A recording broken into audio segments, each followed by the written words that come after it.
낯설도 많고 말도 많고 또 여러 다른 의견 때문에 말이 많은 장이기도 하죠.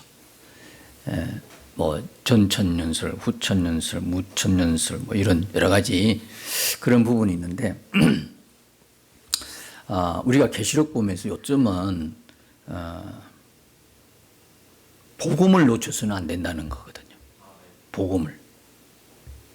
이미 복음은 사복음서에 다 구약의 자체가 복음이니까 또 사복음서 다른 서신서에서 다 정리가 되어 있잖아요. 근데 해석하기 조금 난해한 부분을 가지고 예를 들어서 뭐 천년왕국이 뭐 언제 주님 재림 직전 뭐 주님이 재림하고 나서 천년인 왕국이 시작이 된다. 아니면 천년왕국이 시작되고 주님이 오신다. 아니면 뭐 천년왕국이 상징적이다. 이런 것들로 해서 복음이 가려져서는 안 된다는 이야기거든요. 다시 말하면 지난번에도 말씀드린 것 같아요. 본질을 찾아야 되는 본질. 복음의 본질은 뭐냐? 복음의 본질은 뭐냐? 예수 믿으면 구원받는다. 하나님의 은혜로 구원받는다. 이 진리가 흔들려서는 안 되는 거예요. 자칫 계시록에 폭 빠져 있다 보면 참 신기한 것도 많고 그래서 막 서로 다른 의견 때문에 조금 이렇게 다툴 수 있는 부분도 요지가 있어요. 근데 그게 중요한 게 아니다 이 말이에요. 하나님께서 본질은 명확하게 하셨기 때문에 인간이 구원받는 그 본질, 복음의 본질은 하나님이 명확하게 하셨잖아요. 그리고 요한계시록만 쳐다봐야 됩니까? 다른 서신서나 복음서는 보지 않아도 됩니까? 그렇지 않지 않습니까? 그죠? 그럼 구약은 안 봐도 됩니까? 안 그렇지 않습니까? 복음 전체가 성경 안에 다 들어있는데 구약에도 있고 신약에도 있고 전체가 복음으로 된 거잖아요. 근데 유독히 계시록 하나만 보면서 여기가 이게 다인 것처럼 그렇게 하지는 말자는 거죠. 이 분분한 이런 의견들 이런 게 많은 것은 본질이 아니다 이렇게 이해를 하시면 돼요. 본질은 하나님이 진리로 명확하게 하셨고 본질이 아닌 것은 해석이 뭐 이것도 해석이 되고 저것도 해석이 되고 별 그건 구원받는데 중요하지 않다는 이야기입니다. 이런 말씀 드리면 또 이의를 제기하실 분은 있어요. 예수님 뭐 오고 재림하고 나서 천년이 시작되고 아니면 천년왕국이 되고 뭐 예수님 재림하고 왜 안 중요합니까? 따지면 제가 할 말은 없는데 그게 언제고 그게 언제 일어나고 그게 따라서 구원이 결정되는 게 아니라는 이야기죠. 제가 지난주에도 오후에도 조금 말씀드렸잖아요. 천년왕국조차도 이 왕국이란 말 개념 자체도 사실 우리가 좀 바뀌어져야 돼요. 여기에 아무리 눈 닦고 봐도 천년왕국은 없어요. 천년왕국을 짐작할 수 있는 용어는 있어요. 천년 동안 왕노릇 한다 하니까. 근데 분명히 해야 될 거 아니겠습니까? 천년 동안 왕노릇 한다 그랬지 천년왕국이란 말은 없어요. 대충 이제 그게 뭐 그런 의미다라고 이야기는 하지만 왜 그럴까요? 이게 우리가 생각이 안 바뀌면 그럴 수 있어요. 가치관이 안 바뀌면 왕국이라면 뭐가 있어 보이잖아. 왕국이라면 지금까지 모든 서름을 털어내고 내가 왕이니까 지배를 좀 할 수 있잖아. 내가 지금까지 얼마나 수모를 당하고 살았는데 이 땅에서 믿는 것 하나 때문에 믿음의 사람이라는 것 하나 때문에 얼마나 당하고 살았는데 그래도 이제는 뭐 죽어서라도 왕국의 왕이라도 한번 돼봐야 되지. 얼마나 신납니까? 저도 그래서 너무 신나겠어요. 그죠? 너무 좋겠어 그냥. 원수들을 짓밟고 그 다음에 내가 왕으로 한번 왕자리에 좀 앉아가지고 다스려져 보고 이야 뭐 듣기만 해도 얼마나 신나고 짜릿해요. 그죠? 그런데 성경이 우리에게 주는 개념은 그런 개념이 아니라는 사실. 왕으로 계신 그분이 이 땅에 뭐하러 오셨어요? 섬기러 오셨잖아요. 섬기고 많은 사람의 생명을 위해서 대성물로 주기 위해 이 땅에 오셨잖아요. 그게 왕노릇하는 겁니다. 그 개념이 얼마나 달라요, 그냥 이 개념 자체가. 너무너무 다르죠. 우리 꿈깨야 됩니다. 나중에 지금 이래 살아도 나중에 가서 왕이다. 내가 몇 고을을 다스릴 수 있다. 몇 도시를 내가 다스릴 수 있는 적어도 시장 정도는 안 되겠나? 없습니다. 꿈깨야 됩니다. 그런 게 아닙니다. 그러니까 이게 그런 어떤 가치관을 갖고 있으니까 왕국이라는 이야기가 나오면 좋은 거예요. 여러분, 우리가 듣기 좋은 것보다는 하나님의 진리가 뭘 말하는가를 우리가 분명히 이해를 할 수 있어야 되지 않겠습니까? 그래서 여기 보면 20장에 보면 뭐 천연왕국이 어떻고 또 오늘 무저갱에 대해서 집중적으로 다룰 텐데 또 무저갱은 어떻고 만국이라는 게 또 어떻고 분명히 십자가 심판받아가지고 결박됐다고 그러는데 또 신약시대에 또 활동하는 게 뭐고 이런 여러 가지 궁금증이 있을 수 있어요. 그 중에 가장 중요한 게 이 천년이라는 그거든요. 이게 말이 많이 있는 부분인데 그럼에도 20장의 주제는 그게 아니에요. 20장의 주제는 세간의 어떤 관심이나 그걸 좀 끌려 그러면 그런 주제를 가지고 이렇게 할 수는 있지만 전체 문맥에서 20장에 이야기하자는 것은 그게 아니에요. 지금 우리가 19장에서 계속 이어져 오면서 심판이 이제 결정되는 부분이 보고 있잖아요. 19장에 보면 뭐가 나와요? 짐승과 뭐가 나와요? 거짓 선지자의 심판이 먼저 나오죠. 그들이 지금 20절에 보니까 산채로 유황불 붙는 못에 던져지는 거예요. 그리고 20장에 이제 딱 들어와서는요, 마귀가 사단이 무저갱에 이제 갇혀지는 거예요. 그런데 그 20장 뒤에 부분 보면 4절에서 또 이래 보면은 여기 또 누가 등장합니까? 하나님의 보좌에 앉아 있는 자들이 등장을 해요. 그들이 누굽니까? 예수를 증언함과 하나님 말씀 때문에 목배임을 당한 자들.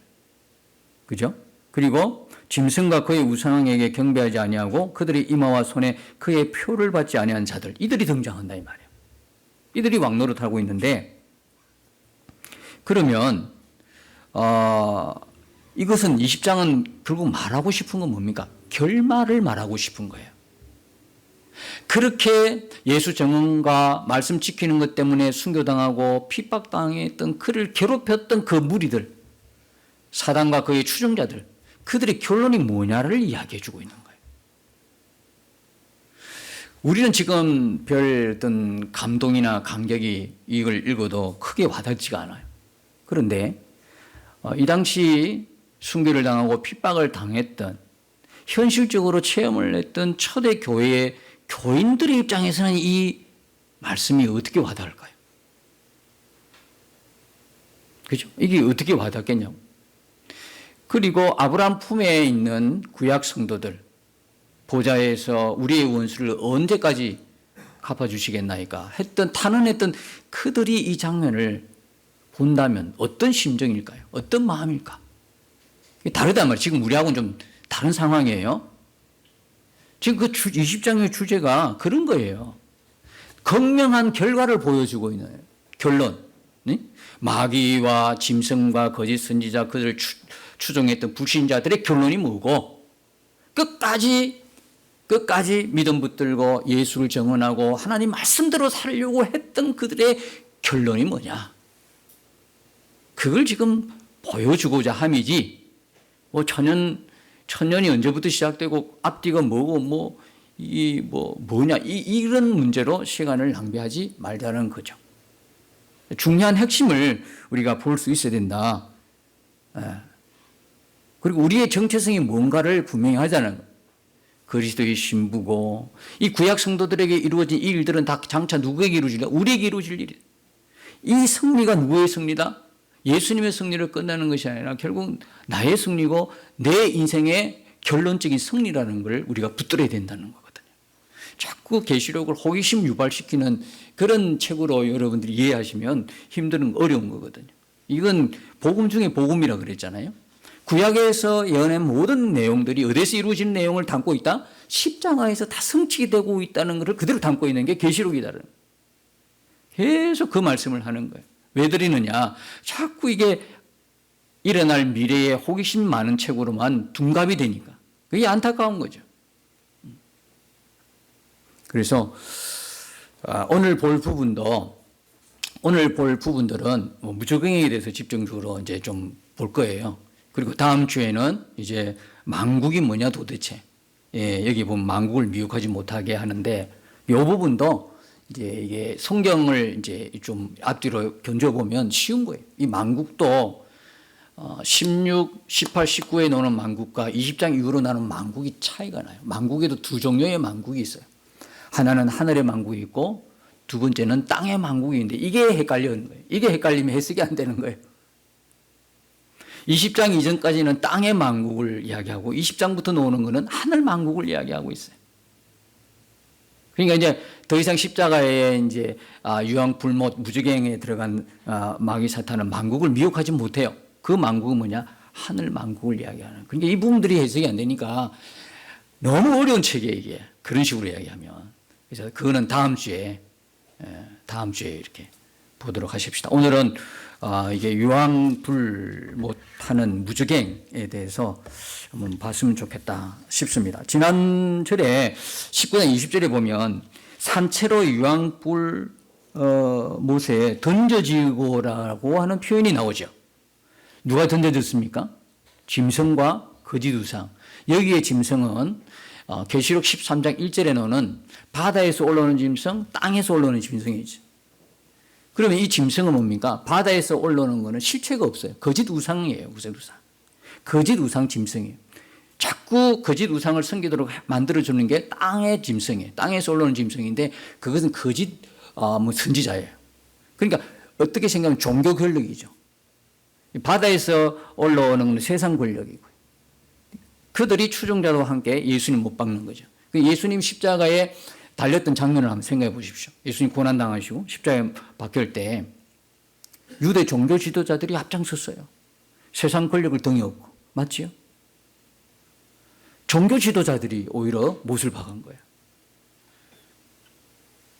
종교 지도자니까 가능한 거죠. 진짜 예수 믿는 사람과 종교인은 분리가 돼야 되는 거거든요, 이게요.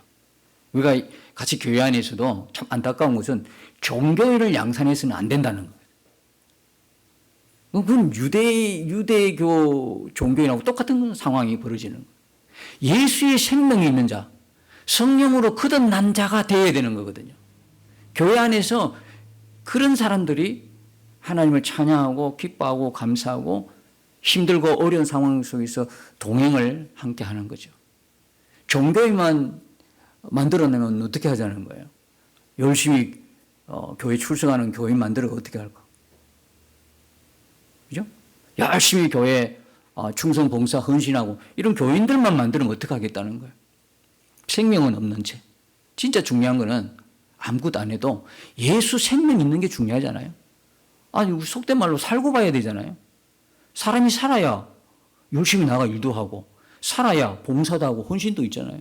제가 이런 말 하면 너무 하지 말아요. 봉사하고 헌신 안 할까요? 걱정하지 말아요. 예수의 생명이라는 것은 우리가 생각하는 그런 가벼운 단어가 아니에요. 예수의 생명이 우리 안에 들어오면요, 삶 자체가 바뀌어집니다. 삶 자체가 변화가 된다고, 일어난다고요. 그 변화의 주인공들이 여기 앉아있는 저와 여러분이에요.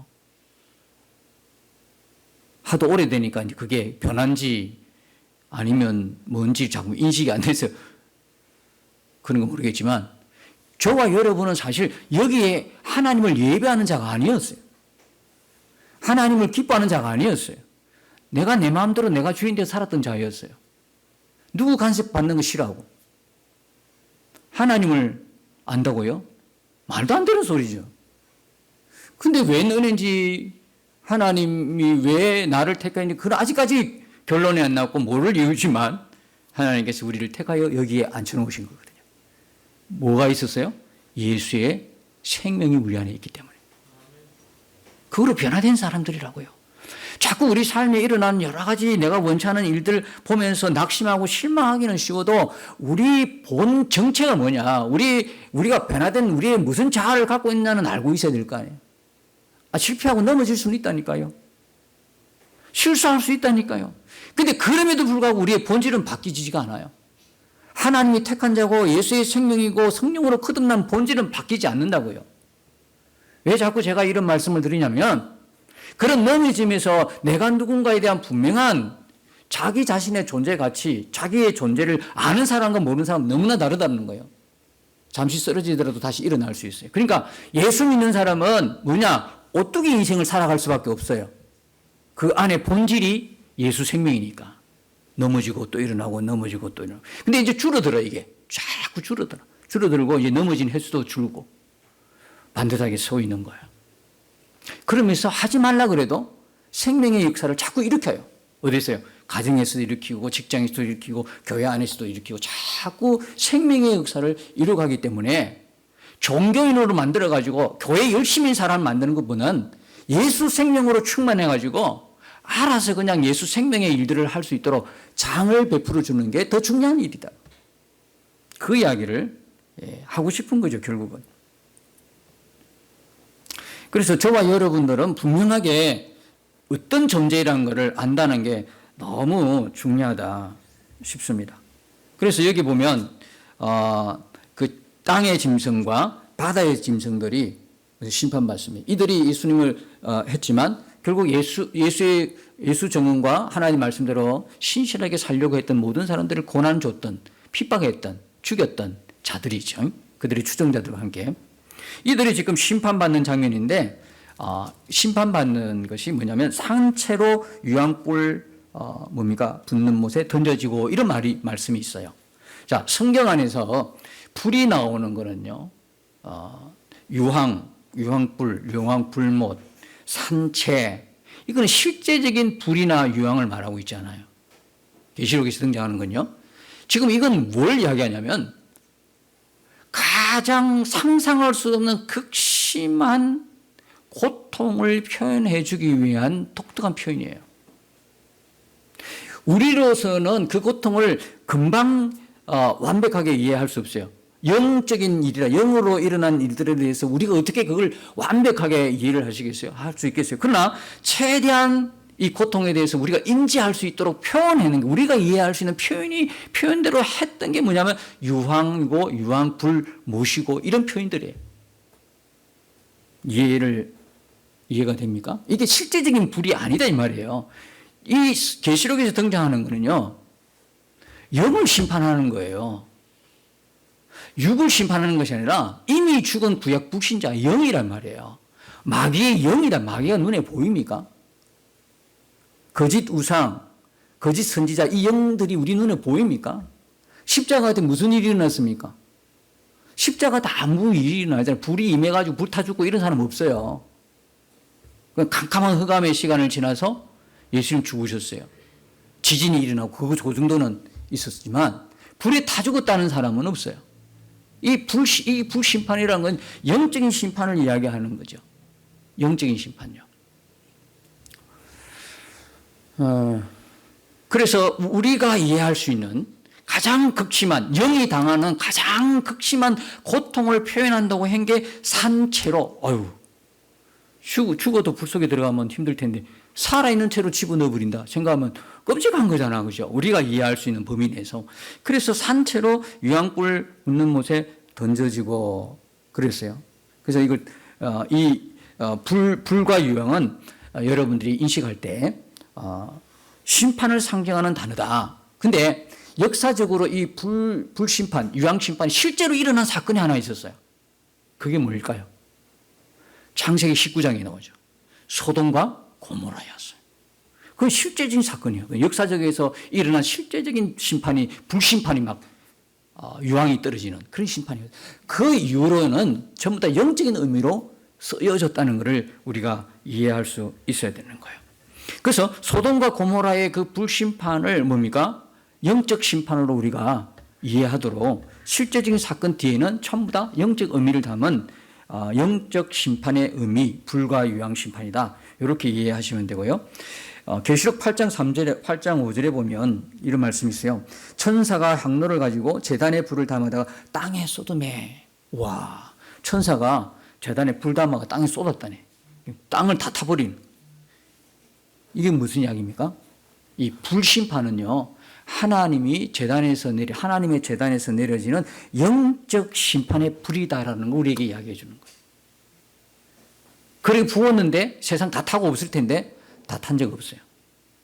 이것은 뭐냐면 이 불은 영적 심판의 불이라는 것을 계시록 8장 5절을 통해서 우리에게 말씀해 주는 거예요. 왜요? 하나님의 심판은 영을 심판하는 겁니다. 육을 심판하는 것이 아니라 영을 심판하는 거기 때문에 마귀와 불신자의 영을 심판하는 그 심판이기 때문에 그렇다 이런 것이죠. 자,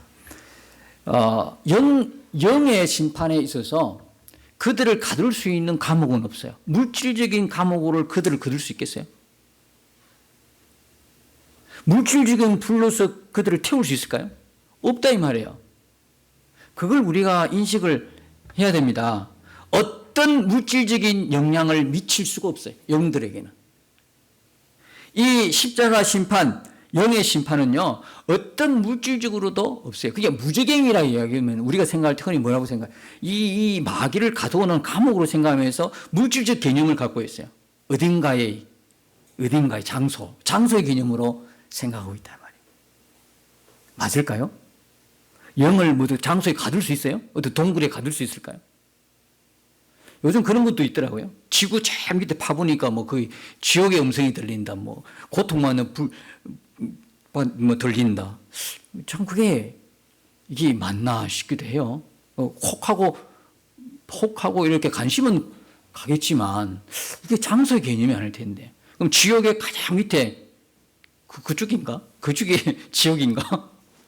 근데 이런 거로 이해하면 금방 여러분들이 분별을 할 수 있을 것 같아요. 이건 하나님의 심판입니다. 하나님의 영의 심판이에요. 영들이 꼼짝 못하는 거야. 육은 한계가 있다고 그러죠. 항상 물리적인 것은 제한이 있어요. 고통도 제한이 있어요. 근데 하나님의 심판은요, 물질적 심판보다도 더 극심하고 고통스러운 건 뭐냐면 이거는 없어지는 고통이 아니에요. 영원한 고통이에요. 제가 지난번에도 이 설명을 하기 위해서 쉽게 표현한 게 뭐냐면 우리가 피부 한 끝풀을 벗겨놓으면 고통이 더 심하잖아. 우리가 이렇게 썩대도 안 아픈 거는 피부가 막아주잖아요. 그죠? 근데 영의 심판은 뭐냐면 왜 이런 말씀을 드리냐면 영의 심판이니까 실제적으로 와닿지가 않아. 그냥 우리가 당하는 물질적인 고통만 생각하는 분들에게서는 영의 심판은 너무 쉽게 생각해. 실감이 안 나니까. 그 때문에 아주 비견한 작은 예를 들어주는 게 뭐냐면 우리의 피부의 한 끝풀이 벗겨지고 난 뒤에 어떤 무체와 부딪혀봐라. 피부가 있는 상태에서 부딪히는 거와 어떠냐 이거지. 그 심판은, 그 아픔은 비교도 안 돼요. 하나님의 영의 고통은요, 심판의 고통은 피부 한 껍질이 벗겨져서 다이는 그 고통과는 비교도 할 수 없는 거예요. 그럼 이 고통이 얼마나 심하겠어요? 끔찍한 고통이에요, 이게. 끔찍한 고통이에요. 그 육신의 감옥은, 물질의 감옥은 뭘 망치로도 부수고 대포 한 방으로도 부서질 수 있지만 하나님의 무저갱, 영적 심판을 가두는 그 무저갱은요, 어떤 것으로도 무너뜨려지지가 않아요. 이건 아주 말로 표현 못하는 심한 고통의 장소가 바로 무저갱이라는 거예요. 자, 그래서 물질적 유황과 불못으로 이 표현했다는 이야기는 이 고통이 하나님의 십자가 심판이, 영적 심판이 얼마나 큰 고통인지를 나타내기 위함이다. 그런데 이런 고통보다도 가장 큰 고통은 뭐냐? 영원히 하나님과 단절되는 고통이다. 영원히 하나님과 단절된. 그리고 죄가 사해지지 않고 자기의 죄를 가지고 그대로 영원히 사는 고통이 뭐냐? 지옥 고통이다. 이 무적인 고통이다. 여러분, 나의 죄가 용서를 받지 못하고 그 죄를 안고 산다고 생각해 보십시오. 육신적으로 살아내는 이 제한이 되어 있는 이 땅에서의 삶에도 고통이 있을 거 아니에요. 용서받지 못한데 내 죄가 용서를 받지 못해. 얼마나 고통스러울까요? 근데 이게 영원한 세계에서 일어나 버렸어요. 영원히 죄가 사해지지도 않고 지워지지도 않고 이걸 안고 살아가는 그것이 뭐냐? 무주갱이. 그것이 뭐냐? 지옥의 고통이에요. 이게 뭐냐? 영의 심판의 고통이에요. 이건 끔찍한 거예요. 그냥 불심판 당해서 한 것보다 더 고통스러운 거예요. 예수님이 없는 그곳. 자, 여러분, 무저갱이라는 것은요, 바닥이 없는 구덩이라는 뜻이에요. 다시 말하면 받침대가 없는 구덩이라는 뜻이에요. 그럼 뭐예요, 이 구덩이가? 제한이 없어요. 끝도 밑도 없어요, 이거는. 제한이 없어요. 그러니까 이게 어떻게 물리적 감옥이 되겠어요? 이게 어떻게 지구 한 구석의 감옥이 되겠어요? 끝도 없는데 이거는 받침대가 없는데 밑에 아무것도 받쳐지지가 않는데 끝도 없이 들어가는 구덩이야. 이건 끝이 없어, 끝이 없어. 그냥 구덩이 그 자체. 캄캄한 흑암의 구덩이에요. 무슨 이야기냐면 여러분, 저와 여러분의 받침은 뭡니까? 받침대는 예수 그리스도예요. 우리는 그리스도의 터 위에 세워짐을 받았어요. 근데 이 지옥의 무지갱은요, 터가 없어요. 아무런 터가. 그러니까 예수 그리스도가 터가 되지 못한 사람은 지옥에 떨어질 수밖에 없다는 이런 의미예요. 저와 여러분의 지옥에 안 떨어지는 것은 무지갱에 가서 심판받지 않는다는 이야기는 뭐냐면 우리의 터는 그리스도 예수예요. 예수님이 우리의 터가 되어주시고 받침대가 탁 되어 우리를 받쳐주니까 떨어지지 않아요. 우리의 삶이 왜 떨어지지 않냐면 그분이 우리의 주인 되시고 그분이 우리의 삶을 받쳐주기 때문에 그래요. 그분이 우리의 받침대가 아니고 그분이 우리를 뭡니까? 잡아주지 않으면 우리는 한없이 떨어질 수밖에 없는 인생이에요. 그런데 예수님께서 우리를 다 받쳐주셔요. 오늘도 내일도 영원토록 우리의 영원한 반석이 되신 예수 그리스도. 우리가 넉넉히 그분을 찬양할 이유가 너무 많은 가운데 하나이죠. 여러분은 홀로가 있지 않아요. 여러분 혼자의 몸이 아니에요. 저와 여러분은 항상 예수님이 함께 하시는 삶이죠. 너무 복된 은혜죠. 자, 그래서 이 십자가 때의 영적인 유황, 불못, 이 심판, 이 무저갱의 심판, 이건 어떻게 구약에 예언이 되는 예언되어 있죠. 말라기 4장 1절에 보니까 용광로 불같은 날, 그래요. 용광로 불같은 날.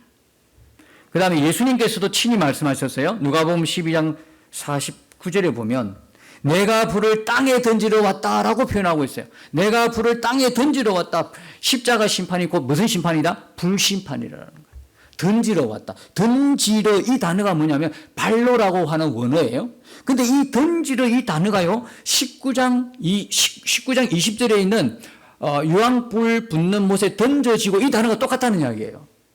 원어가 똑같아요. 그러니까 예수님께서 누가복음 12장 49절에 십자가 지기 전에 그분이 말씀하셨어요. 내가 불로 심판할 거다. 내가 불을 땅에 던지러 왔다 해놓고 그 예언대로 그대로 이루어진 자리가 어디다? 십자가.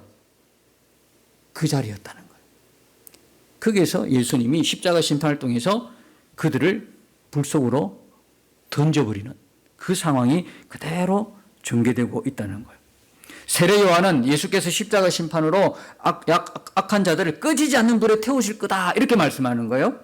마태복음 3장 12절 보면 알곡은 모아 곳간에 들이고 쭉정이는 꺼지지 않는 불에 태우시리라. 근데 그 불은 뭐냐면 꺼지지 않는 불이라는 거예요. 꺼지지 않는 불.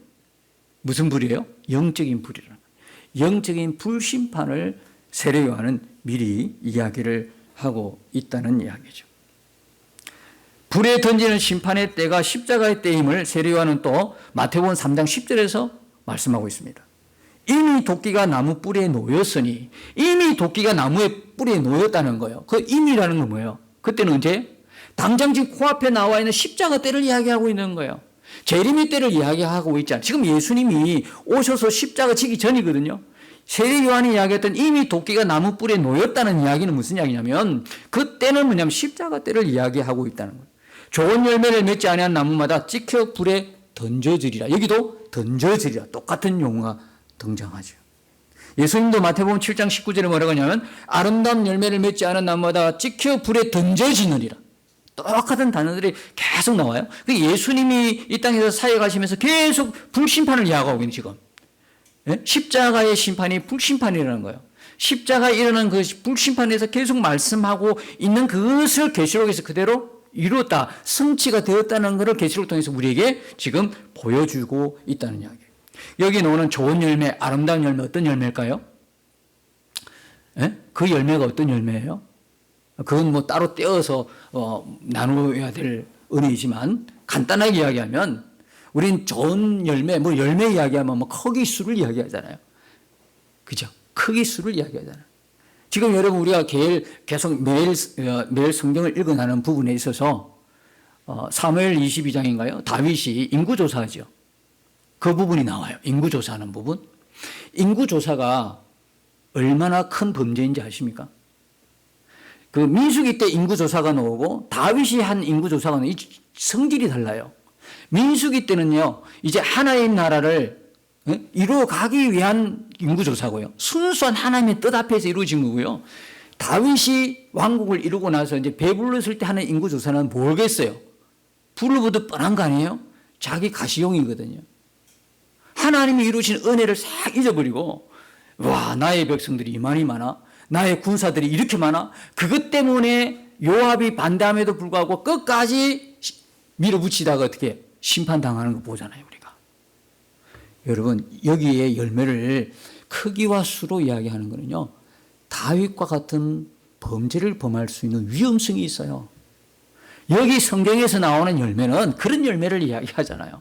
요한복음 15장에 보면 나는 포도나무에 너희는 뭐다? 가지다 그랬어요. 그럼 그 가지에서 그 포도나무에서 맺혀지는 열매는 뭐가 되어야 되는 거예요? 포도가 되어야 되잖아요. 무슨 이야기입니까? 포도나무가 나라고 하면 예수님은 우리가 맺어질 가장 최상의 열매, 가장 좋은 아름다운 열매는 뭘까요? 예수님의 열매거든요. 예수님의 인격, 예수님의 성품, 예수님의 갖고 있는 모든 것들을 담아내는 게 가장 좋은 열매예요. 무슨 크기와 수에 그걸 열매로 보십니까? 그게 아니라는 거거든요. 그게 아니라 우리에게서 예수님이 보여져야 되는 거예요. 예수님을 추앙하는 게 아니고 예수님 그 인격, 예수님 그분의 성품, 예수님 우리가 작은 예수가 되어야 된다는 거예요. 우리를 통해서 예수가 보여지는 열매, 그게 가장 아름다운 열매, 가장 좋은 열매거든요. 지금 우리가 누구에게 세상에 나가서 사람들에게 우리가 만난 사람들이 과연 내가 나를 통해서 그분이 예수를 보는 거냐? 그분이 나를 통해서 예수를 만나야 된다고. 예수님이 내려오셔가지고 여기서 작업하는 게 아니고 우리를 통해서 예수님이 일을 하시는 거거든요. 그럼 우리는 뭐예요? 예수예요. 또 이렇게 이야기하면 또 이단 시비 걸러. 우리 안에 예수님으로 가득 채웠잖아요. 그럼 우리가 나타나는 거는 예수님 하신 일들이 그대로 나오는 거거든요. 예수님 했던 일들을 우리를 통해서 이루어 가시는 거거든요. 가장 좋은 열매, 가장 아름다운 열매는 바로 예수예요. 자, 그래서 그건 뭐 나중에 할 부분이고요. 근데 여러분, 그걸 하나 기억하셔야 돼요. 여기에 보면 19장에는 짐승이 지금 유황불못에 빠지고 20장에 우리가 읽었던 이 부분에 있어서는 마귀가 지금 무적에 빠지는 장면이잖아요. 원래는요, 용과 마귀 사탄을 얘기하죠. 용과 짐승, 거짓 우상은요, 요 삼두체제에서 함께 죽고 함께 활동합니다. 함께 활동하기도 하고 함께 악을 범하기도 하고 심판도 함께 받고 이런 존재들이지 떨어지는 존재가 아니에요. 그러니까 19장에서 유황불못의 짐승과 거짓 선지자, 선지자가 유황불못에 빠졌다면 누구도 함께 빠지는 거예요? 용, 마귀도 함께 빠지는 걸 말하고 있어요. 지금 20장에서 이 마귀가 무저갱에 결박당해서 던졌죠. 누구도 함께 던졌다는 거예요. 그러면 짐승과 거짓 우상, 거짓 선지자도 같이 들어갔다는 이야기예요. 그러면 여기에 짐승과 거짓 우상이 유황불못에 빠졌다 그러면 지금 여기는 마귀 사탄이 지금 무저갱에 빠졌다는 거거든. 그러면 무저갱에 같이 빠졌다 그러면 유황불못이 곧 뭐다? 무저갱이라는 거거든. 무저갱이 곧 뭐다? 유황불못이라는 거예요. 요걸 또 다르게 해석하는 분도 있더라고요. 베드로후서 2장에 가보면요, 요게 바로 지옥이라고 이야기합니다. 지옥이라고 이야기해요. 똑같은 의미로. 그러니까 정리를 하십시다. 무저갱은 지옥이고 지옥에는 무슨 유황불못이다. 그것을 계시록에서 보면 9장에 보면 또 이런 말씀이 있어요. 계시록에